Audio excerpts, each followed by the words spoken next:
Hello दोस्तों, आज हम लोग फिर उपस्थित हुए हैं एक नए टॉपिक के साथ। और आज हम प्रकाश की एक नई घटना के बारे में पढ़ने वाले हैं। तो व्यतिकरण के बाद अब प्रकाश का विवर्तन आज का टॉपिक होगा, जो कि न्यूटन के कणिका सिद्धांत द्वारा यह भी नहीं दिखाया जा सका था। तो बाद में हाइगेंस के तरंग सिद्धांत द्वारा इस घटना की पुष्टि की गई थी। तो आइए जानते हैं क्या है प्रकाश का विवर्तन। आज हमें विवर्तन के बारे में समझना है। तो यदि हम किसी प्रकाश स्रोत और पर्दे के बीच कोई एक अपारदर्शी अवरोध अथवा कोई छिद्र रख दे, तो उस पर्दे पर हमें उस अवरोध की छाया प्राप्त होती है। यह छिद्र है, तो उस छिद्र से होकर प्रकाश पर्दे पर जब जाता है तो उतने भाग में हमें प्रदीप्ति प्राप्त होता है, उजाला प्राप्त होता है। तो इस घटना से यह सिद्ध होता है कि प्रकाश सीधी रेखा में चलता है। प्रकाश सीधी रेखा में चलता है, इसीलिए रास्ते में अगर अवरोध है तो उसकी छाया हमें पर्दे पर प्राप्त होती है। लेकिन उसी अवरोध का अगर हम आकार छोटा कर दें, यदि बहुत सूक्ष्म आकार का अवरोध रख दिया जाए प्रकाश स्रोत और पर्दे के बीच, यानी प्रकाश के तरंगदैर्घ्य के कोटि का आकार हो अगर अवरोध का, तब वहां हमें पर्दे पर कुछ विशेष पैटर्न प्राप्त होने लगता है।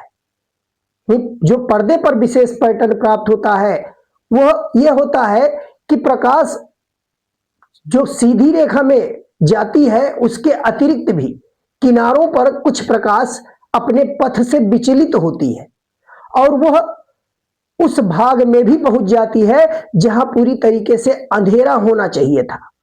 जैसे प्रकाश स्रोत और पर्दे के बीच अगर बहुत छोटे आकार का यानी प्रकाश के तरंगदैर्घ्य के कोटि का अगर कोई अवरोध रख दिया जाए तो हमें पूरी तरीके से उस अवरोध के ठीक सामने पर्दे पर छाया अंधकार प्राप्त होना चाहिए, परंतु ऐसा नहीं होता है। किनारों पर प्रकाश अपने पथ से विचलित होता है, सीधे नहीं जाता, और इस प्रकार से विचलित होता है कि जहां अंधेरा होना चाहिए वहां भी प्रकाश पहुंच जाता है। यानी जहां ज्यामितीय छाया बननी चाहिए अवरोध की, उस छाया में भी प्रकाश पहुंच जाता है। तो यह इस घटना की पुष्टि करता है कि प्रकाश तीक्ष्ण किनारों पर आंशिक रूप से मुड़ता है। तो अतः प्रकाश तीक्ष्ण किनारों, अब कोई चाहे छिद्र हो या कोई अवरोध रखा हो, तो उसके तीक्ष्ण किनारों पर प्रकाश के आंशिक रूप से मुड़ने की इस घटना को ही हम प्रकाश का विवर्तन कहते हैं। तो यही घटना प्रकाश का विवर्तन कहलाती है और यह विवर्तन तरंग सिद्धांत की पुष्टि करता है। यह तरंग जो प्रकृति बताई गई प्रकाश की कि प्रकृति तरंग होती है, उस तरंग प्रकृति की यह पुष्टि करता है। यानी इसको कणिका सिद्धांत द्वारा हम नहीं दिखा सकते।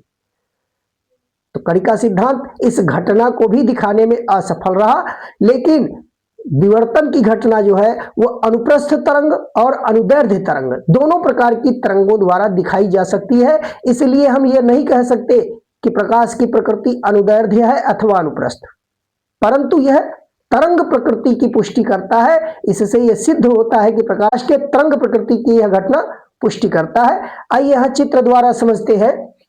तो यहां एक चित्र दिखाया गया है जिसमें एक समतल तरंगाग्र है, एक समतल तरंगाग्र दिखाया गया, और यहां देखिए एक सामने गत्ता रखा हुआ है जिसमें एक बारीक सा छिद्र है, एक बारीक सा छिद्र है। इस छिद्र पर एक समतल तरंगाग्र आपतित कराया जा रहा है। तो अब इस समतल तरंगाग्र का अधिकांश भाग इस गत्ते से परावर्तित होकर वापस जाएगा, लेकिन कुछ प्रकाश देखिए बीच में एक छोटा सा छिद्र दिखाया गया है, कुछ प्रकाश इस छिद्र से भी होकर गुजरेगा, इस छिद्र से भी होकर गुजरेगा। तो अब यह छिद्र जो होगी यह एक नए स्रोत की भांति व्यवहार करेगी। हाइगेंस के तरंग सिद्धांत के अनुसार यहां से द्वितीयक तरंगिकाएं पुनः निकलने लगी। तो इस पर आपतित हो रहा था समतल तरंगाग्र, लेकिन अब सामने एक बारीक छिद्र है गत्ते में, वो गत्ता रख दिया गया है, तो अधिकांश प्रकाश परावर्तित होकर वापस लौट जाएगा, लेकिन छिद्र से जो प्रकाश गुजरेगा यह छिद्र उसके लिए एक नए तरंग स्रोत की भांति व्यवहार करेगी और यहां से द्वितीयक तरंगिकाएं जो होंगी वह यहां से उत्पन्न होंगी। अब द्वितीयक तरंगिका द्वारा जो तरंगाग्र निर्मित होगा वह गोलीय तरंगाग्र, यहां देखिए गोलीय तरंगाग्र दिखाया गया है, तो ये द्वितीयक तरंगिकाओं द्वारा निर्मित तरंगाग्र होगा। गोलीय तरंगाग्र उसी चाल से आगे बढ़ेंगी, जिस चाल से समतल तरंगाग्र आ रहा था उसी चाल से यह द्वितीयक तरंगिकाओं द्वारा निर्मित गोलीय तरंगाग्र उसी चाल से आगे बढ़ेगा। परंतु यहां देखिए प्रकाश हमें बिल्कुल सीधा चाहिए, क्योंकि छिद्र है तो सीधा प्रकाश आगे जाना चाहिए, लेकिन इस छिद्र के तीक्ष्ण किनारों पर आंशिक रूप से प्रकाश मुड़ने की घटना भी यहां प्रदर्शित होती है। यानी प्रकाश आंशिक रूप से यहां मुड़ता हुआ प्रदर्शित किया गया है कि कुछ प्रकाश किनारों पर इस साइड में, कुछ इस साइड में मुड़ेगा और अधिकांश प्रकाश सीधे निकलेगा। तो इसी घटना को हम प्रकाश का विवर्तन कहते हैं। प्रकाश का विवर्तन यानी प्रकाश के आंशिक रूप से मुड़ने की घटना को कहा जाता है। तीक्ष्ण किनारों या कोई तीक्ष्ण अवरोध सामने है तो उसके किनारों पर प्रकाश के आंशिक रूप से मुड़ने की इस घटना को प्रकाश का विवर्तन कहा गया। प्रकाश का विवर्तन दो वर्गों में विभाजित किया गया है, एक फ्रेनेल विवर्तन है और दूसरा फ्राउनहोफर विवर्तन। फ्रेनेल तथा फ्राउनहोफर विवर्तन क्या है, आइए जानते हैं। फ्रेनेल तथा फ्राउनहोफर विवर्तन क्या है। तो जब प्रकाश स्रोत और पर्दे की दूरी उस अवरोध से, विवर्तनकारी अवरोध से सीमित दूरी पर होते हैं, जब प्रकाश स्रोत और पर्दे विवर्तनकारी अवरोध से जब सीमित दूरी पर रखे जाते हैं और विवर्तन प्रतिरूप देखा जाता है, तो इस प्रकार का जो विवर्तन होता है वो फ्रेनेल विवर्तन कहलाता है। यानी फ्रेनेल विवर्तन में हमें लेंस की कोई आवश्यकता नहीं होती, इसमें लेंस का उपयोग नहीं किया जाता, क्योंकि इसमें विवर्तनकारी अवरोध से प्रकाश स्रोत और पर्दे सीमित दूरी पर रखे होते हैं और आसानी से विवर्तन की घटना पर्दे पर प्राप्त हो जाती है। तो इस प्रकार के विवर्तन में जो तरंगाग्र, आपतित तरंगाग्र है वो गोलीय भी हो सकता है, बेलनाकार भी हो सकता है, दोनों तरह के तरंगाग्र प्रयुक्त किए जा सकते हैं। और दूसरा जो फ्राउनहोफर विवर्तन है वो क्या है, तो जब प्रकाश स्रोत तथा पर्दे अथवा दोनों उस विवर्तनकारी अवरोध से असीमित यानी अनंत दूरी पर, बहुत अधिक दूरी पर रखे होते हैं, तब वहां हमें विवर्तन प्रतिरूप देखने के लिए लेंसों का प्रयोग करना पड़ता है। उस लेंस की मदद से हम प्रकाश किरणों को पर्दे तक फोकसित करते हैं। वहां दो लेंसों की आवश्यकता होती है और दो लेंस इस प्रकार लिए जाते हैं कि प्रकाश स्रोत और पर्दे उन लेंसों के फोकस तल में स्थित होते हैं। तो उन लेंसों के फोकस तल में जब स्थित होते हैं तब वहां एक लेंस स्रोत से आने वाले प्रकाश को समांतरित करके और उस छिद्र पर पहुंचाता है और दूसरा लेंस उस छिद्र से निकलने वाले प्रकाश को पर्दे पर फोकसित करके उसका विवर्तन प्रतिरूप देता है। तो इस प्रकार का जो विवर्तन होता है उसको फ्राउनहोफर विवर्तन कहते हैं। यानी फ्रेनेल और फ्राउनहोफर विवर्तन में अंतर केवल और केवल दूरियों का है। विवर्तनकारी अवरोध से जब प्रकाश स्रोत और पर्दे सीमित दूरी पर रखे होते हैं, आसानी से प्रकाश आपतित करा के विवर्तन प्रतिरूप बनाया जाता है, तब वह विवर्तन फ्रेनेल विवर्तन कहलाता है।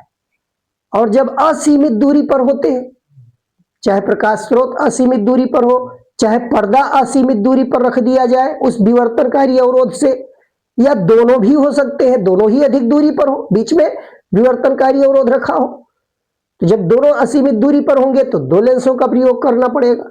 अगर कोई एक ही असीमित दूरी पर है तो हम एक ही लेंस का प्रयोग करके विवर्तन प्रतिरूप प्राप्त कर सकते हैं। तो इस प्रकार हम कह सकते हैं कि फ्राउनहोफर विवर्तन जो होता है उस फ्राउनहोफर विवर्तन में लेंसों का उपयोग किया जाता है और इसमें आपाती तरंगाग्र जो होता है समतल तरंगाग्र लिया जाता है। क्योंकि इसमें अधिक दूरी पर स्रोत है तो हम जानते हैं अधिक दूरी से आने वाले तरंगाग्र जो होते हैं वो समतल तरंगाग्र ही होते हैं। तो इस प्रकार यहां फ्राउनहोफर विवर्तन की और फ्रेनेल विवर्तन के बारे में बताया गया। अब आइए देखते हैं एकल झिर्री के कारण प्रकाश का विवर्तन। एकल झिर्री के कारण, एकल झिर्री मतलब एक बारीक सा छिद्र।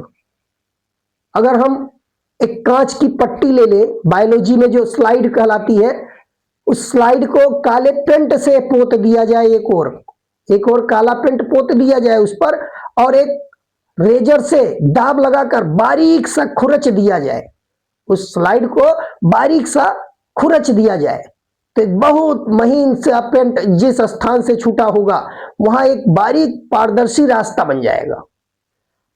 तो उसी को हम एकल झिर्री कहेंगे। एकल झिर्री मतलब जिसमें एक और केवल एक महीन छिद्र हो, बहुत ही संकीर्ण छिद्र हो, या छिद्र ना हो बल्कि एक ऐसा रास्ता हो जिससे प्रकाश आसानी से दूसरी ओर जा सके, तो उसी को हम एकल झिर्री कहते हैं। वही एकल झिर्री कहलाती है, या सिंगल स्लिट इंग्लिश में कहते हैं, सिंगल स्लिट। और फिर उस एकल झिर्री द्वारा अगर कोई प्रकाश स्रोत जैसे कोई लैंप है वो जल रहा हो और इस प्रकार लैंप लिया जाए कि उसका फिलामेंट ऊर्ध्वाधर रहे, तो उस ऊर्ध्वाधर फिलामेंट के ठीक समांतर झिर्री को करके जब उसमें से देखते हैं तो हमें बीच में एक श्वेत पट्टी मिलती है और उसके दोनों ओर कुछ रंगीन पट्टियां दिखाई देती हैं। जब हम कोई प्रकाश स्रोत या कोई बल्ब के फिलामेंट के ठीक समांतर झिर्री को करके और उस झिर्री में से देखते हैं तो वहां हमें बीच में एक श्वेत पट्टी और उस श्वेत पट्टी के दोनों ओर कुछ रंगीन पट्टियां प्राप्त होती हैं। तो इन्हीं को कहते हैं विवर्तन प्रतिरूप। जो ये प्रतिरूप दिखाई देता है उस सिंगल स्लिट से देखने पर, वही विवर्तन प्रतिरूप कहलाता है। अब विवर्तन प्रतिरूप कुछ इस प्रकार से बनता है, यहां उसका पैटर्न दिखाया गया है कि जो विवर्तन प्रतिरूप मिल रहा है तो बीच में हमें एक चौड़ी श्वेत पट्टी प्राप्त होती है और उसके दोनों ओर 3-4 रंगीन पट्टियां इस प्रकार प्राप्त होती है कि उनकी तीव्रता लगातार आगे घटती जाती है और पट्टियों की चौड़ाई में भी परिवर्तन होता रहता है। तो जो 3-4 रंगीन पट्टियां आगे बनती हुई है उनकी तीव्रता लगातार घट रही है और पट्टी की चौड़ाई भी लगातार परिवर्तित होती दिखाई दे रही है। तो यह घटना इस सिंगल स्लिट से देखने पर हमें प्राप्त होती है। अब इसकी अगर ज्यामितीय व्यवस्था देखना हो, या मान लीजिए पहले उसी लैंप पर रंगीन पेपर, कोई सेलोफेन जो आता है, सेलोफेन पेपर कलर्ड आते हैं लाल रंग के, नीले रंग के, उस अगर हम पेपर को उस लैंप के फिलामेंट के ऊपर लपेट दे तो लाल रंग का अगर हम सेलोफेन पेपर लपेटते हैं तो लाल रंग का प्रकाश निकलेगा। और फिर अगर हम उसी सिंगल स्लिट से देखेंगे तो हमें जो श्वेत चौड़ी पट्टी दिखती थी अब वो लाल रंग की चौड़ी पट्टी दिखाई देगी और विवर्तन प्रतिरूप में अंतर भी दिखाई देगा। भाई विवर्तन प्रतिरूप में भी अंतर दिखाई देगा। अगर हम लाल रंग का पेपर लगा के देखें और नीले रंग का पेपर लगा के देखें तो वहां लाल रंग वाला पेपर लगाने पर हमें विवर्तन प्रतिरूप का फैलाव अधिक प्राप्त होगा, विवर्तन प्रतिरूप अधिक फैला हुआ प्रतीत होगा, जबकि नीले रंग का विवर्तन प्रतिरूप कम फैला प्रतीत होगा, उसके पट्टियों की चौड़ाई कम होगी। लाल रंग का लपेटने पर अगर लाल रंग का लपेट दिया गया है तो पट्टियों की चौड़ाई भी अधिक होगी, विवर्तन प्रतिरूप का फैलाव भी अधिक होगा, जो यह सिद्ध करता है कि लाल रंग के प्रकाश का तरंगदैर्घ्य अधिक है नीले रंग के प्रकाश के तरंगदैर्घ्य की तुलना में। नीले रंग के प्रकाश के तरंगदैर्घ्य से लाल रंग का प्रकाश तरंगदैर्घ्य अधिक होता है। इस बात की ये पुष्टि करता है, हम इस प्रयोग से यह दिखा सकते हैं। अब देखिए ज्यामितीय व्यवस्था क्या है, उसके लिए यहां एक चित्र दिखाया गया है, एक ज्यामितीय व्यवस्था द्वारा जिसमें कि फ्राउनहोफर विवर्तन, देखिए यहां लेंसों का प्रयोग किया गया है और फ्राउनहोफर विवर्तन की एक ज्यामितीय व्यवस्था यहां प्रदर्शित की गई है जिसके द्वारा यह पैटर्न देखा जाता है। तो यहां एक देखिए बिंदु स्रोत लिया गया है, बिंदु स्रोत ऐसा है और इसके आगे एक उत्तल लेंस रखा हुआ है। यह उत्तल लेंस इस बिंदु स्रोत से आने वाले प्रकाश किरणों को इस छिद्र पर समांतरित करता है। यहां ए बी देखिए एक सिंगल स्लिट लिया गया, एकल झिर्री है, ए बी बीच में इतना स्थान रिक्त है, ये आगे यहां अपारदर्शी और आगे है और बीच में इतना खुला हुआ भाग ए बी दिखाया गया है। तो इसको हम कह सकते हैं कि यह एकल झिर्री यानी एक रास्ता है प्रकाश के आगे जाने के लिए। तो अब यहां इस बिंदु स्रोत के आगे एक उत्तल लेंस रखा गया जो प्रकाश किरणों को समांतरित करता है इस एकल झिर्री की ओर, और इस झिर्री से जब प्रवेश करती हुई प्रकाश आगे बढ़ती है और तो इसके आगे एक पुनः एल उत्तल लेंस एक और रख दिया गया है। भाई एक उत्तल लेंस यहां रखा गया है स्रोत के आगे, स्रोत और एकल झिर्री के बीच में और दूसरा उत्तल लेंस लगाया गया है इस एकल झिर्री और पर्दे के बीच में। तो यह दो लेंसों का प्रयोग किया गया है। यह विवर्तन फ्राउनहोफर विवर्तन है और इसमें जो स्रोत है और पर्दे हैं ये दोनों असीमित दूरी पर है, अधिक दूरी पर है। इसी कारण से यह दो लेंसों का प्रयोग किया गया। तो पहला लेंस का कार्य क्या है? प्रकाश किरणों को समांतरित करना और इस एकल झिर्री से प्रवेश कराना कि प्रकाश किरणें आसानी से एकल झिर्री पर प्रवेश करें। और दूसरा लेंस का काम है कि इस सिंगल स्लिट से एकल झिर्री से निकलने वाली प्रकाश किरण को पर्दे पर फोकसित करना। तो यहां देखिए अधिकांश प्रकाश, जो प्रकाश यहां लेंस समांतरित करके इस एकल झिर्री पर भेजता है, उसका अधिकांश प्रकाश बिना विचलित हुए अपने पथ से आगे निकल जाते हैं और कुछ प्रकाश ऐसे भी हैं जो किनारों पर मुड़ जाते हैं। कुछ प्रकाश ऐसे भी हैं जो किनारों पर मुड़ते हैं। तो अधिकांश प्रकाश बिना विचलित हुए सीधे जाते हैं। तो यह बिल्कुल इस छिद्र के मध्य बिंदु के सामने, ठीक सामने पर्दे ओ पर वह जाकर फोकसित हो जाते हैं। तो पर्दे ओ पर हमें एक दीप्त बैंड प्राप्त होता है, चमकीली पट्टी प्राप्त होती है। एक रंगीन पट्टी नहीं कह सकते, इस श्वेत पट्टी, क्योंकि यहां प्रकाश स्रोत एस लिया गया है, कोई कलर्ड प्रकाश नहीं है। तो एक श्वेत चौड़ी पट्टी हमें बिंदु ओ पर प्राप्त होती है।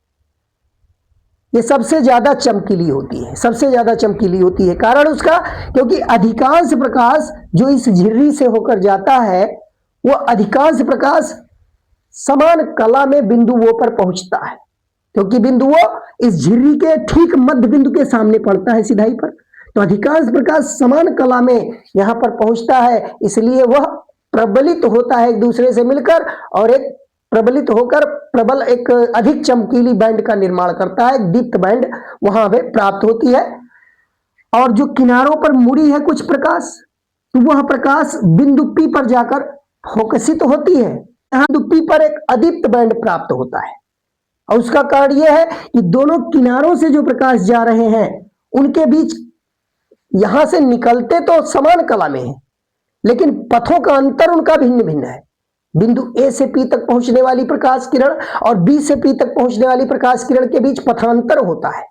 इस कारण से वहां भिन्न भिन्न कलाओं में पहुंचती है, समान कला में नहीं पहुंच पाती, इसलिए वहां हमें अदीप्त बैंड प्राप्त होता है।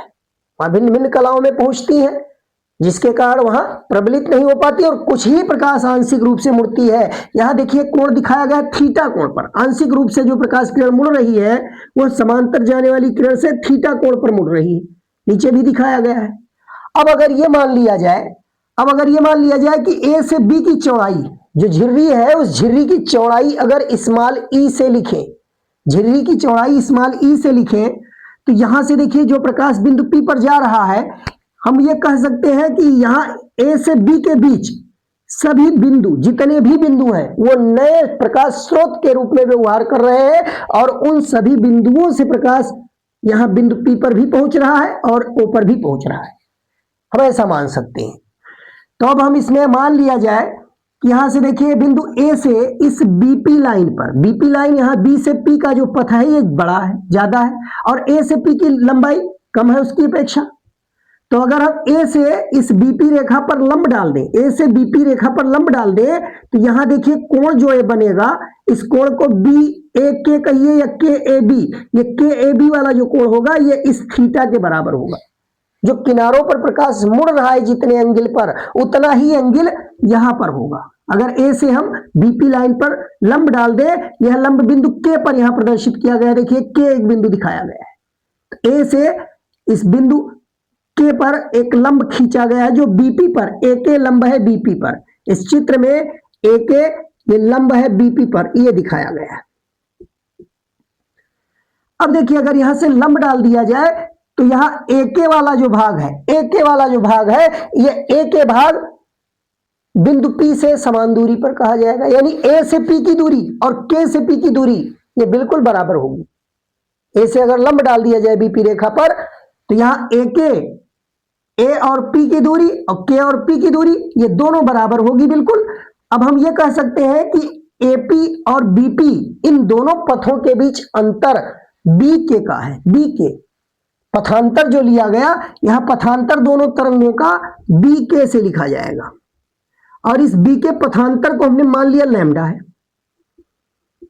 भाई यहां दोनों प्रकाश तरंगे जो बिंदु बी से मुड़ रही हैं और ए से मुड़ रही हैं, आंशिक रूप से मुड़ने वाली प्रकाश तरंगे जो बिंदु पी पर फोकसित हो रही हैं, उनके बीच हमने पथांतर मान लिया लैम्डा है। तो ये लैम्डा पथांतर ए और बी के बीच जितने भी बिंदु हैं, उन सभी बिंदुओं से जाने वाले प्रकाश के कारण है। अगर हम इस ए बी का अर्ध भाग लें तो अर्ध भाग के संगत जो पथांतर बिंदु पी पर होगा उसको हम लैम्डा बाई 2 कह सकते हैं। अगर अर्ध भाग के संगत यानी ए बी वाली दूरी को अगर हम दो खंडों में विभक्त मान लें, इसको दो खंडों में विभक्त मान लें, तो प्रत्येक अर्ध खंड के कारण जो बिंदु पी पर पथांतर प्राप्त होगा वो लैम्डा बाई 2 होगा। पूरे ए से बी के बीच की दूरी जितना है उस पूरे के कारण हमने लैम्डा माना है, तो आधे भाग के कारण लैम्डा बाई 2 पथांतर कहा जा सकता है। इसी प्रकार अगर हम इस पथांतर को 2 लैम्डा ले लें, अगर पथांतर को 2 लैम्डा मान लिया जाए और फिर ए और बी को 4 बराबर भागों में बांट दें, तो प्रत्येक चौथाई भाग के कारण जो पथांतर मिलेगा वो लैम्डा बाई 2 ही मिलेगा। इसी प्रकार अगर पथांतर हम 3 लैम्डा कर दें और ए से बी के लंबाई को या ए से बी के बीच की जो स्थान है उसको 6 बराबर खंडों में विभक्त कर दें, तब भी प्रत्येक खंड का जो हमको पथांतर प्राप्त होगा लैम्डा बाई 2 ही प्राप्त होगा। तो इस प्रकार यह प्रदर्शित करता है, यह सिद्ध करता है कि बिंदु P पर जो हमें प्राप्त होगा वह अदीप्त बैंड यानी निम्निष्ठ प्राप्त होगा, बिंदु P पर निम्निष्ठ ही प्राप्त होगा। तो आइए देखते हैं, यहां B के बराबर लैम्डा माना गया, यानी AP और BP वाली जो दो किरणें हैं इनके बीच पथांतर हमने लैम्डा माना है। और इस समकोण त्रिभुज की अगर बात करें, यहां चूंकि लंब डाला गया है, तो देखिए समकोण त्रिभुज ए के बी में, समकोण त्रिभुज ए के बी में यह कोण थीटा है, तो सामने की भुजा हम कहेंगे लंब है और ए के को आधार कहेंगे और ए बी होगा कर्ण। तो यहां से अगर हम साइन थीटा की वैल्यू निकालें तो साइन थीटा बराबर क्या आएगा, साइन थीटा बराबर लंब हो जाएगा बी के और कर्ण हो जाएगा ए बी। तो यहां से देखिए बी के का मान हमें क्या मिल जाएगा, बी के बराबर A B sine theta, A B sine theta, और ए बी क्या है, उस झिर्री की चौड़ाई, झिर्री की चौड़ाई को हमने ई माना है तो ए बी को हम ई लिख सकते हैं, तो यहां ई साइन थीटा दिखाया जा सकता है। तो देखिए बी के बराबर हमने लैम्डा माना था पथांतर, और वही बी के इस त्रिभुज से ई साइन थीटा के बराबर प्राप्त हुआ। तो अब हम यहां से क्या दिखा सकते हैं, ई साइन थीटा बराबर लैम्डा, ये कहा जा सकता है। यानी जो केंद्रीय फ्रिंज, केंद्रीय दीप्त बैंड जो मिल रहा है बिंदुओं पर, उस केंद्रीय बिंदु के ऊपर प्रथम निम्निष्ठ की स्थिति प्राप्त होगी। तो प्रथम निम्निष्ठ के लिए यह सूत्र कहा जाएगा ई साइन थीटा बराबर लैम्डा। ये प्रथम निम्निष्ठ की स्थिति, इससे थीटा ज्ञात किया जा सकता है। तो इसी प्रकार अगर हम इस पथांतर लैम्डा को हम 2 लैम्डा रख दें, अगर पथांतर को 2 लैम्डा रख दें तो इस प्रकार हमें द्वितीय निम्निष्ठ की स्थिति प्राप्त हो जाएगी। पथांतर अगर 3 लैम्डा ले रहे हैं तो तृतीय निम्निष्ठ की स्थिति प्राप्त हो जाएगी। अब इसका जनरल रूप अगर लिखना है, हमने मान लिया यमवे निम्निष्ठ की स्थिति हमें लिखनी है, तो यमवे निम्निष्ठ की स्थिति क्या होगी, यमवे निम्निष्ठ की स्थिति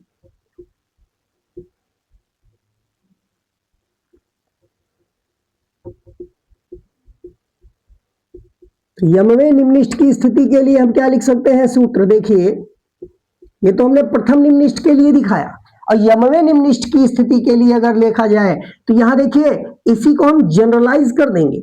भाई यहां देखिए बी के बराबर जब 1 लैम्डा लिया गया था तो यहां हमने ई साइन थीटा बराबर लैम्डा लिख दिया, और जब 2 लैम्डा लेंगे तो ई साइन थीटा बराबर 2 लैम्डा लिखना पड़ेगा, 3 लैम्डा लेंगे तो ई साइन थीटा बराबर 3 लैम्डा, यानी दूसरा निम्निष्ठ, तीसरा निम्निष्ठ, चौथा निम्निष्ठ। तो यहां यमवे निम्निष्ठ ले आ जा रहा है तो हम लैम्डा का गुणांक m लिख सकते हैं, ई साइन थीटा बराबर m लैम्डा, ये दिखा सकते हैं। और यह जो निम्निष्ठ प्राप्त हो रहे हैं ये दोनों ओर मिलेंगे। केंद्रीय जो फ्रिंज हमको प्राप्त हो रही है, इस केंद्रीय दीप्त फ्रिंज के दोनों ओर ऊपर अगर एक निम्निष्ठ मिल रहा है तो एक निम्निष्ठ नीचे भी उतनी ही दूरी पर मिलेगा। इसी प्रकार अगर ऊपर कोई दूसरा निम्निष्ठ प्राप्त हो रहा है तो उतनी ही दूरी पर नीचे भी, दोनों ओर हम कह सकते हैं कि केंद्रीय फ्रिंज के दोनों ओर हमें 3-4 रंगीन पट्टियां जो मिलती थी, तो उसी आधार पर हमें दोनों ओर निम्निष्ठ प्राप्त होंगे, यानी बीच में हमें अंधकार सा प्राप्त होगा। तो इसलिए यहां आगे हम प्लस माइनस चिन्ह का प्रयोग कर सकते हैं, प्लस माइनस चिन्ह। तो यमवे निम्निष्ठ की स्थिति के लिए यह फार्मूला लिख सकते हैं हम, ई साइन थीटा बराबर प्लस माइनस एम लैम्डा। यमवे निम्निष्ठ की स्थिति इससे ज्ञात की जा सकती है। अब अगर मान लीजिए मुख्य उच्चिष्ट, मुख्य उच्चिष्ट इसी केंद्रीय उच्चिष्ट को कहेंगे, जहां अधिकांश प्रकाश किरण समान कला में पहुंचती है और परस्पर प्रबलित होकर श्वेत पट्टी का निर्माण, चौड़ी पट्टी जो श्वेत पट्टी प्राप्त होती है, उस पट्टी को ही हम मुख्य उच्चिष्ट या केंद्रीय उच्चिष्ट उसी को कहा जाता है। तो अब देखिए मुख्य उच्चिष्ट तथा मुख्य उच्चिष्ट तथा निम्निष्ठों की स्थितियों के लिए हम क्या लिख सकते हैं formula, sine theta equal to देखिए ई से अगर इधर डिवाइड कर दिया जाए, ई से डिवाइड कर देंगे तो यहां लैम्डा बाई ई मिल जाएगा प्लस माइनस के रूप में, और यम की वैल्यू जब 0 रखेंगे तो ये पूरा 0 मिल जाएगा। तो पहला मुख्य उच्चिष्ट के लिए हमें 0 मिल जाएगा, और फिर प्रथम निम्निष्ठ की कोणीय स्थिति तो प्लस माइनस लैम्डा बटा ई, द्वितीय निम्निष्ठ की कोणीय स्थिति प्लस माइनस 2 लैम्डा बटा ई, इसी तरीके से तृतीय कोणीय निम्निष्ठ की स्थिति 3 लैम्डा बटा ई। इसी प्रकार आगे हमें डॉट डॉट डॉट प्राप्त होता जाएगा। तो यहां मुख्य उच्चिष्ट तथा निम्निष्ठों की कोणीय स्थिति हम इस सूत्र से ज्ञात कर सकते हैं। अब देखिए साइन थीटा बराबर इतना है, और हम जानते हैं जो आंशिक रूप से प्रकाश मुड़ता है वो बहुत ही छोटे कोण के लिए मुड़ता है, यानी थीटा कोण बहुत छोटा है। चूंकि थीटा बहुत छोटा है अतः साइन थीटा बराबर थीटा लिखा जा सकता है। भाई थीटा कोण जो होता है बहुत छोटा है, इसलिए साइन थीटा को हम थीटा मान सकते हैं। तो अब यहां देखिए मुख्य उच्चिष्ट और निम्निष्ठों की जितनी भी संगत निम्निष्ठ हैं उनकी कोणीय स्थितियां क्या प्राप्त होंगी, तो यहां से हम लिख सकते हैं मुख्य उच्चिष्ट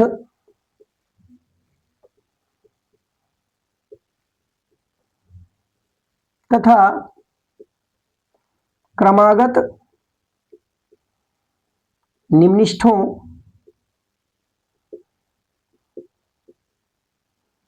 मुख्य उच्चिष्ट तथा क्रमागत निम्निष्ठों की कोणीय स्थितियां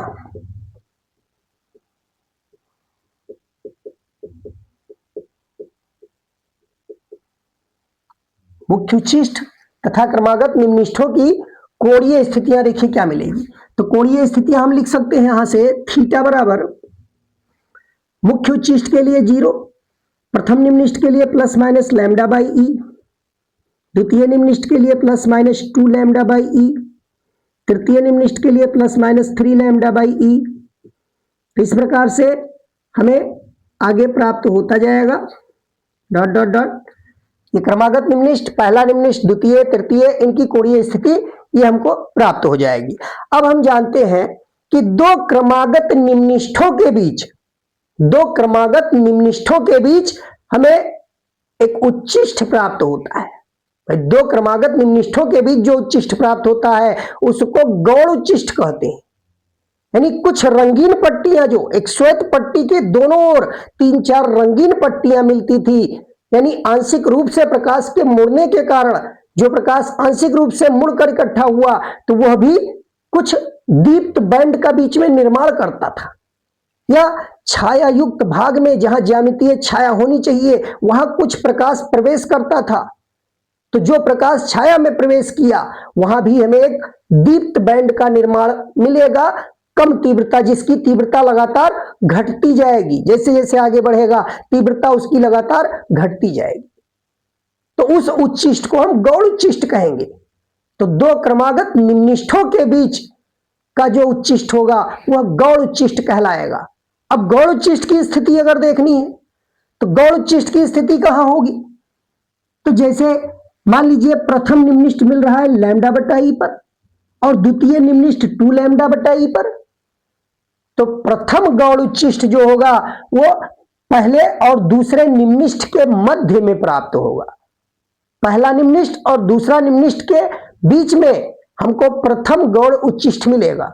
इसी प्रकार से द्वितीय गौड़ उच्चिष्ट ये दूसरा और तीसरे निम्निष्ठ के बीच में प्राप्त होगा। तीसरा गौड़ उच्चिष्ट तीसरे और चौथे निम्निष्ठ के बीच प्राप्त होगा। तो यहां से अब हम लिख सकते हैं, देखिए किस प्रकार से दिखा सकते हैं। यमवे गौड़ उच्चिष्ट, यमवे गौड़ उच्चिष्ट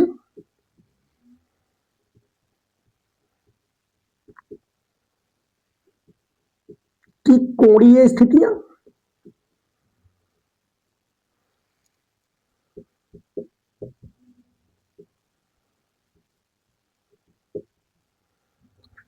यमवे गौड़ उच्चिष्ट की कोणीय स्थितियां, तो यमवा गौड़ उच्चिष्ट जो होगा वो यमवे निम्निष्ठ और यम प्लस वनवे निम्निष्ठ के बीच में स्थित होगा। तो इसकी कोणीय स्थिति को हम इसी सूत्र से अगर दिखाना चाहें तो हम दिखा सकते हैं। देखिए क्या लिख सकते हैं, ई साइन थीटा, या यहीं से हम सीधा दिखा दे। देखिए ई साइन थीटा बराबर प्लस माइनस ये हो जाएगा m plus 1/2 lambda, 1 plus m plus 1/2 lambda के रूप में इसको दिखाया जा सकता है। या इसी को हम सरल करके देखिए एलसीएम लेके अगर सॉल्व करें तो इसको इस रूप में भी दिखा सकते हैं। ई साइन थीटा ये बराबर होगा plus minus 2m plus 1 lambda by 2, इस रूप में भी हम दिखा सकते हैं। तो ये यमवे गौड़ उच्चिष्ट की कोणीय स्थितियां इस सूत्र से प्राप्त की जाएंगी। और ये कोणीय स्थिति कहां मिलेगी? तो हम कह सकते हैं यमवे निम्निष्ठ और यम प्लस वनवे निम्निष्ठ के बीच में ये प्राप्त होगा। तो इस आधार पर अगर यहां से हम गौड़ उच्चिष्ट की स्थिति के लिए सूत्र निकालें, गौड़ उच्चिष्ट की इस सूत्र निकाले गौड़ उच्चिष्ट के लिए, इसमें देखिए यम का मान हम क्रमशः 1 2 3 4 लगते जाएंगे। तो इसमें यम जो है m बराबर 1 2 3 डॉट डॉट डॉट रखते जाएंगे और हमको क्रमागत गौड़ उच्चिष्ट प्राप्त होते जाएंगे। m बराबर 1 रखने पर पहले गौड़ उच्चिष्ट की स्थिति, m बराबर 2 रखने पर दूसरे गौड़ उच्चिष्ट की स्थिति, इसी तरीके से m बराबर 3 रखेंगे तो तीसरे गौड़ उच्चिष्ट की स्थिति के लिए हमको यहां से मिल जाएगा फार्मूला। अब देखिए अगर हम कहें कि थीटा निकाला जाए डायरेक्ट गौड़ उच्चिष्ट के लिए, तो गौड़ उच्चिष्ट के लिए थीटा क्रमागत गौड़ उच्चिष्ट जितने भी हैं तो गौड़ उच्चिष्ट की कोणीय स्थितियां क्या होंगी? अतः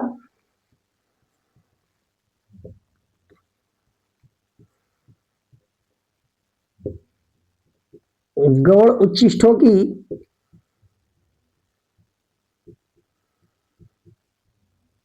कोणीय स्थितियां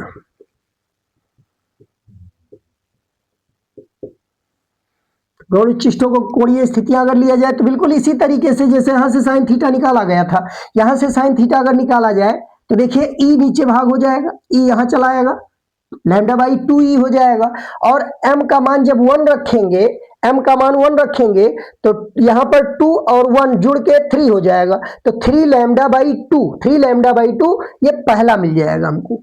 तो यहां से देखिए थीटा बराबर, हमने वही केस यहां भी लिया है कि थीटा छोटा है, साइन थीटा को हम थीटा लिख सकते हैं और इस सूत्र से हम गौड़ उच्चिष्टों की स्थिति निकालें तो यहां भी प्लस माइनस पहला मिल जाएगा 3 लैम्डा बाई 2 ई और दूसरा मिलेगा प्लस माइनस 5 लैम्डा बाई 2 ई। इसी प्रकार तीसरा लिखें तो plus minus 7 lambda by 2 E dot dot dot ये हमको प्राप्त होता जाएगा। तो ये गौड़ उच्चिष्टों की स्थिति के लिए हो जाएगा 3 lambda by 2 E, 5 lambda by 2 E, 7 lambda by 2 ई, यहां से हमें गौड़ उच्चिष्टों की स्थितियां प्राप्त होंगी। अब आइए देखते हैं कि इसका जो विवर्तन प्रतिरूप हमें प्राप्त हुआ इसका तीव्रता विभाजन किस प्रकार से किया जाए। भाई कोणीय स्थितियों के आधार पर हमें गौड़ उच्चिष्ट की कोणीय स्थितियां मिल गई मुख्य उच्चिष्ट की और निम्निष्ठों की जितनी भी क्रमागत निम्निष्ठ है उनकी कोणीय स्थिति के लिए हमें मिल गया फार्मूला। तो अब हम तीव्रता विभाजन किस प्रकार करें, तो एकल झिर्री द्वारा प्राप्त विवर्तन प्रतिरूप का तीव्रता विभाजन यहां चित्र में दिखाया गया है। एकल झिर्री द्वारा प्राप्त विवर्तन प्रतिरूप में तीव्रता विभाजन इस चित्र द्वारा दिखाया गया है। देखिए क्या कहा गया कि अधिकांश प्रकाश बीच में केंद्रीय फ्रिंज का निर्माण करता है और वहां एक श्वेत चौड़ी पट्टी दिखाई देती है। तो ठीक उसी प्रकार सबसे ज्यादा चौड़ाई देखिए मुख्य उच्चिष्ट इसी को कहते हैं जो केंद्रीय फ्रिंज पर बनी थी। तो इसके लिए पीक की ऊंचाई अधिक कर दी गई, इसका शिखर ऊंचा दिखा दिया गया और इसके दोनों ओर 3-4 जो रंगीन पट्टियां दिखाई दे रही थी यानी जो गौड़ उच्चिष्ट प्राप्त हो रहे थे उसको हमने यहां छोटे शिखर द्वारा दिखाया है। ये छोटे शिखर द्वारा ये बीच में मुख्य उच्चिष्ट को प्रदर्शित कर रहा है और इधर दोनों तरफ और ये भी दिखाया गया, इधर जितने भी दोनों ओर दिखाए गए उच्चिष्ट ये गौड़ उच्चिष्ट को प्रदर्शित करते। देखिए अब इसमें निम्निष्ठ क्या है, तो यहां से यहां तक ये मुख्य उच्चिष्ट, यहां से यहां तक प्रकाश की तीव्रता अधिक होगी, दीप्त बैंड का निर्माण होगा और यहां देखिए यहां निम्निष्ठ रहेगा, इस बिंदु पर प्रथम निम्निष्ठ बन गया और प्रथम निम्निष्ठ यहां है, द्वितीय निम्निष्ठ यहां है और इनके बीच में कुछ रंगीन प्रकाश पहुंच जाता था जिस कारण से यहां हमें दीप्त बैंड का निर्माण होता था जिसको गौड़ उच्चिष्ट कहते हैं। ये गौड़ उच्चिष्ट है, प्रथम गौड़ उच्चिष्ट है, ये प्रथम निम्निष्ठ है, ये द्वितीय निम्निष्ठ है और इसको प्रथम गौड़ उच्चिष्ट। इसी तरीके से आगे ये तृतीय निम्निष्ठ है, तो द्वितीय और तृतीय के बीच में ये द्वितीय गौड़ उच्चिष्ट। इसी प्रकार दूसरी ओर भी तो कोणीय स्थिति यहां प्लस माइनस में लिया गया है, तो प्लस में हम दाई तरफ को प्लस में लिख सकते हैं और इस जीरो को बाई ओर हम माइनस वाले को प्रदर्शित किए हैं।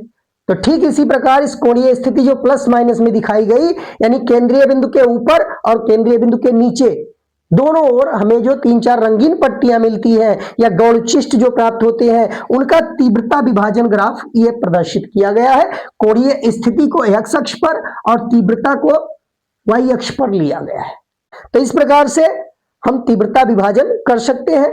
अब आइए देखते हैं कि जो मुख्य उच्चिष्ट है इसकी कोणीय चौड़ाई के लिए सूत्र क्या लिखेंगे या मुख्य उच्चिष्ट की कोणीय चौड़ाई क्या होगी। तो हम जानते हैं कि केंद्रीय फ्रिंज जो केंद्रीय बिंदु वो है, इस केंद्रीय बिंदु ओ से दोनों ओर दो क्रमागत निम्निष्ठों के बीच की दूरी, दो क्रमागत निम्निष्ठों के बीच की दूरी को हम इस मुख्य उच्चिष्ट की कोणीय चौड़ाई कहते हैं।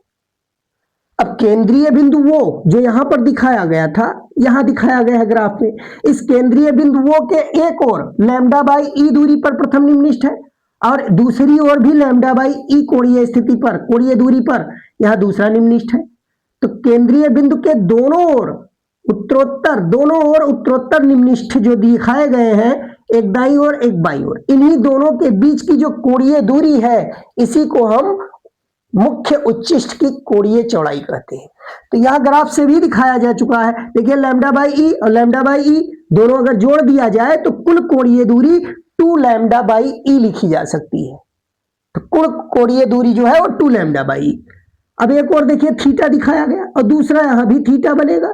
तो थीटा थीटा हम मुख्य उच्चिष्ट की अगर कुल कोणीय चौड़ाई कहें तो उसको 2 थीटा कहा जा सकता है। देखिए मुख्य उच्चिष्ट की कोणीय चौड़ाई, तो केंद्रीय उच्चिष्ट के दोनों ओर दो निम्निष्ठों की जो बीच की कोणीय दूरी है उसी को मुख्य उच्चिष्ट की कोणीय चौड़ाई कहते हैं। तो एक और अगर थीटा है लैम्डा बाई तो दूसरी ओर थीटा भी लैम्डा बाई, तो इसको हम 2 लैम्डा बाई ई दिखा सकते हैं। तो देखिए यहां से क्या मिलेगा, 2 थीटा बराबर 2 लैम्डा बटा ई, ये दिखाया जा सकता है। 2 थीटा बराबर 2 लैम्डा बटा ई।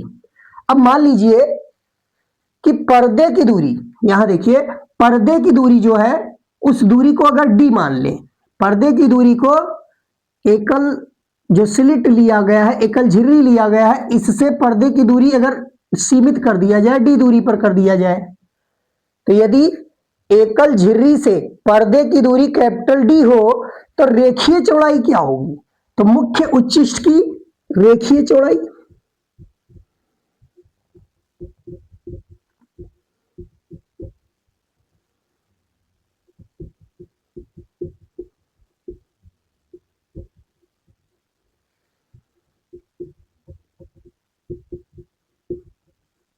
मुख्य उच्चिष्ट की रेखीय चौड़ाई। रेखीय चौड़ाई मतलब पर्दे पर यहां देखिए ओ से पी की दूरी कहा जाए, और इधर एक पहला निम्निष्ठ यहां मान लीजिए मिल रहा है, तो अब यहां एक और ये दूसरी ओर पी डैश अगर ले लिया जाए तो इस पी और पी डैश के बीच की रेखीय चौड़ाई या रैखिक चौड़ाई कितनी होगी?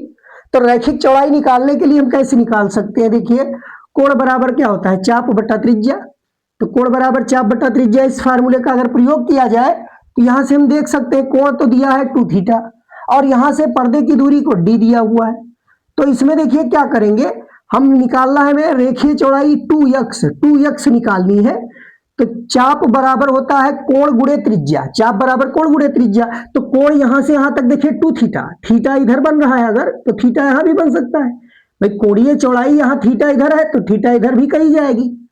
तो कोणीय चौड़ाई अगर 2 थीटा है और एकल झिर्री से पर्दे के बीच की दूरी को d मान लिया जाए तो इस तरीके से 2x बराबर हो जाएगा 2 लैम्डा बटा ई इंटू डी। ये फॉर्मूला लिख सकते हैं, ये कैपिटल डी है। कैपिटल डी मतलब इस एकल झिर्री से पर्दे के बीच की दूरी। तो ये रेखीय चौड़ाई का सूत्र होगा और ये कोणीय चौड़ाई का डायरेक्ट सूत्र याद रखिए, इस पर न्यूमेरिकल मिल सकता है कि मुख्य उच्चिष्ट की कोणीय चौड़ाई 2 थीटा, ये 2 लैम्डा बटा ई है, और अगर एकल झिर्री से पर्दे की दूरी कैपिटल डी हो तब मुख्य उच्चिष्ट की रैखिक चौड़ाई 2x बराबर 2 लैम्डा बटा ई इंटू डी।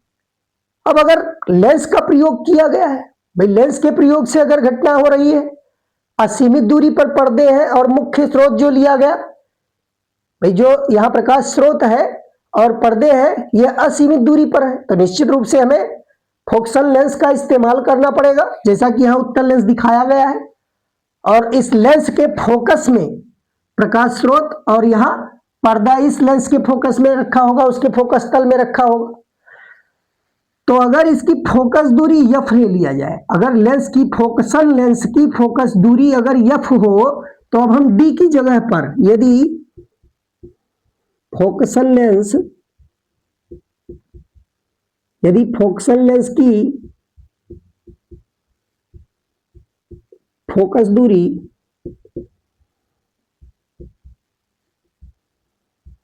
f हो, तब यही मुख्य उच्चिष्ट की कोणीय चौड़ाई रैखिक चौड़ाई, तब मुख्य उच्चिष्ट की रैखिक चौड़ाई 2x बराबर, यहां से लिख सकते हैं 2 लैम्डा बटा ई इंटू एफ। अब डी की जगह पर हम फोकस दूरी f का प्रयोग करेंगे। तो इस प्रकार से हम इन्हीं सूत्रों के द्वारा मुख्य उच्चिष्ट की कोणीय चौड़ाई, रैखिक चौड़ाई, और ये भी रैखिक चौड़ाई है लेकिन जब फोकसल लेंस का प्रयोग किया गया है तब हम इस सूत्र का इस्तेमाल करके निकाल सकते हैं। अब मान लीजिए कि आपाती प्रकाश जो है, जो इस सिंगल स्लिट पर, एकल झिर्री पर आपतित कराया जा रहा है, अगर वो श्वेत प्रकाश हो तब क्या होगा भाई? अगर श्वेत प्रकाश हो तब क्या होगा? तो हमें जो मुख्य उच्चिष्ट प्राप्त हो रहा है या हमें जो केंद्रीय उच्चिष्ट दीप्त बैंड मिल रहा है इस सेंट्रल पॉइंट पर, वह भी श्वेत बैंड प्राप्त होगा और इसके दोनों ओर कुछ कम हमें रंगीन पट्टियां प्राप्त होंगी।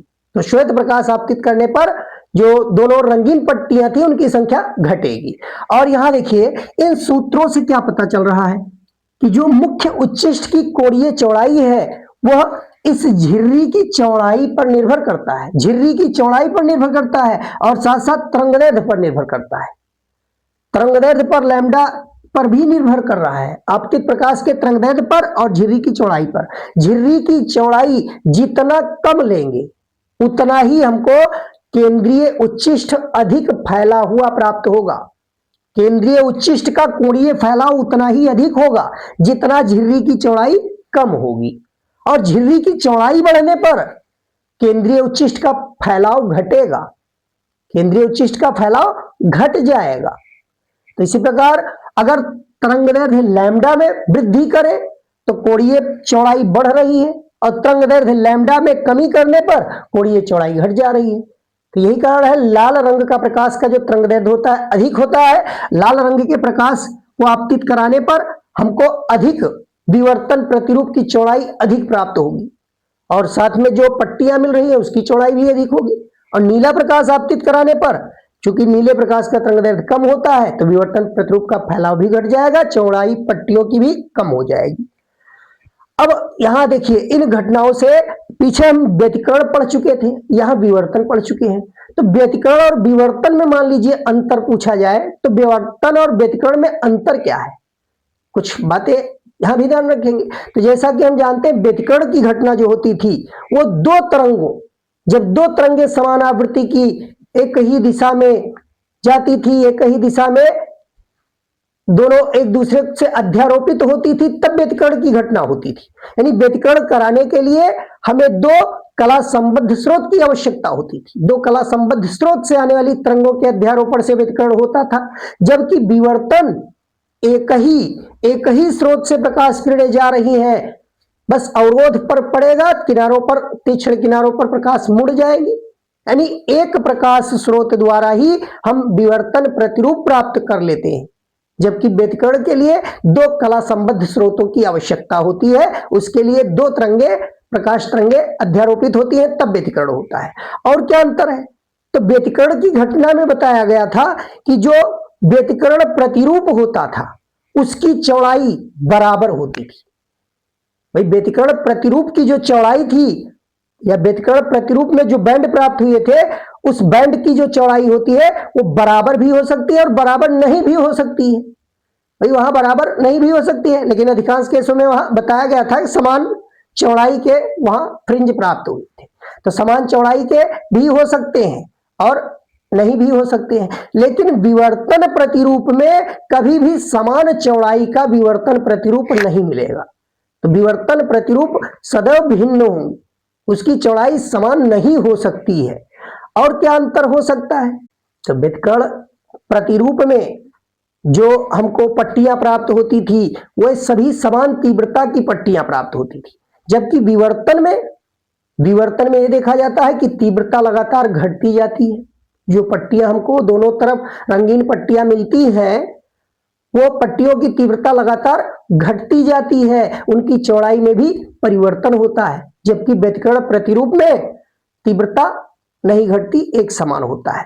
और साथ ही साथ व्यतिकरण में यह बताया गया था कि जहां पर अदीप्त पट्टी का निर्माण होता है, अदीप्त फ्रिंज जहां बनती है, वहां अदीप्त पट्टी की जो तीव्रता होती है वो लगभग शून्य या शून्य के बराबर कही जा सकती है। लेकिन विवर्तन प्रतिरूप में शून्य तीव्रता कहीं नहीं मिलती, वहां विवर्तन प्रतिरूप में तीव्रता शून्य नहीं होती। तो यही कारण है कि व्यतिकरण प्रतिरूप में तीव्रता समान आवृत्ति की तरंगें जब अध्यारोपित होती थी व्यतिकरण होता था, या उनके आयाम जब समान होते थे, दोनों तरंगों के जब आयाम समान होते थे, तो वहां जहां पर हमें डार्क फ्रिंज प्राप्त होती थी उस स्थान पर बहुत ज्यादा अंधेरा प्राप्त होता था, और जहां हमें ब्राइट फ्रिंज प्राप्त होती थी वहां उसकी अपेक्षा अधिक तीव्रता रहती थी। तो दोनों में विपर्यास अच्छा रहता था, अच्छा कंट्रास्ट बनता था दोनों में। जबकि विवर्तन में विपर्यास कम अच्छा रहेगा, उसकी अपेक्षा मंद रहेगा, मंद विपर्यास का हमें विवर्तन प्रतिरूप प्राप्त होगा। तो ये दोनों अंतर कुछ बताए गए व्यतिकरण और विवर्तन में। तो इस प्रकार यह टॉपिक आज कंप्लीट हो रहा है और नेक्स्ट डे प्रकाश के ध्रुवण पर चर्चा की जाएगी। आज के लिए इतना ही, धन्यवाद।